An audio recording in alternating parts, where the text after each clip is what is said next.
পশ্চিম ইউরোপের ইতিহাস সমৃদ্ধ ইতালি একটি শীতপ্রধান দেশ। তবে এপ্রিল মাস থেকে বাতাসে বসন্তের হাওয়া বইতে শুরু করে। মে মাসে স্বাভাবিক তাপমাত্রার গড় 15 থেকে 28 ডিগ্রি পর্যন্ত হয়ে থাকে।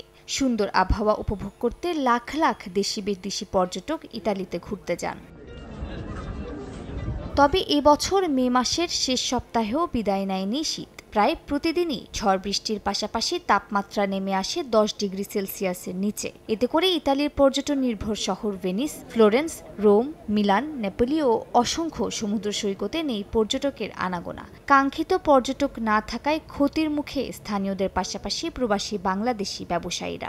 এই শীতের কারণে আমাদের ব্যবসা প্রতিষ্ঠান, আমাদের অনেক ভাইয়েরা ব্যবসা প্রতিষ্ঠান চাকরি বাকরি নিয়ে যথেষ্ট সমস্যায় ভুগতেছি। টুরিস্টও কম আসতেছে। আমরা যারা ব্যবসায়ী আছি ভেনিসে অথবা বিশেষ করে বিচে অনেক টুরিস্ট কম আসতেছে। এরকম অবস্থায় ব্যবসায়ীরা অনেক ক্ষতিগ্রস্ত হচ্ছে। পর্যটন শিল্পে বিশ্বের অন্যতম গুরুত্বপূর্ণ দেশ ইতালি। দেশটিতে বসবাসরত বিপুল সংখ্যক প্রবাসী বাংলাদেশি এসব ব্যবসায় জড়িত।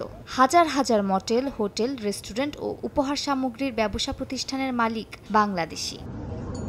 সময় সংবাদ, ইতালি।